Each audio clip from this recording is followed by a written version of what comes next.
Arjuna has addressed Lord Krishna as Govinda because Krishna is the object of all pleasure for cows and senses.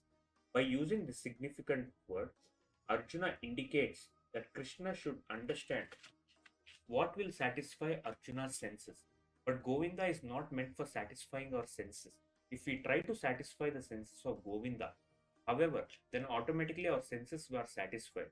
Materially, everyone wants to satisfy their senses, and he wants God to be the order supplier for such satisfaction. The Lord will satisfy the senses of the living entities as much as they deserve, but not to extent that they may covet. But when one takes the opposite way, namely, when one tries to satisfy the senses of Govinda without desiring to satisfy one's own senses, then by the grace of Govinda, all desires of the living entity are satisfied. Arjuna's deep affection for community and family members is exhibited here partly due to natural compassion for them.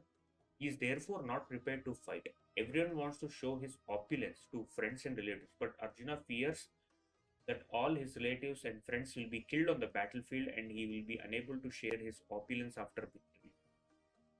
This is a typical calculation of material life. The transcendental life, however, is different.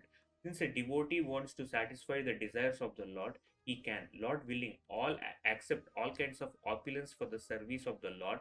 And if the Lord is not willing, he should not accept a farthing. Arjuna did not want to kill his relatives, and if there were any need to kill them, he desired that Krishna kill them personally.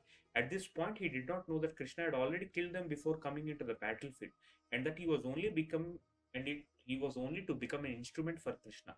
The fact is disclosed in the chapters.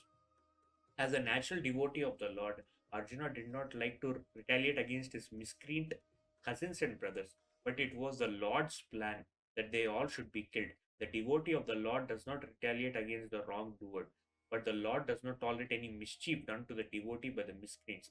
The Lord can excuse a person on his own account, but he excuses no one who has done harm to his devotees.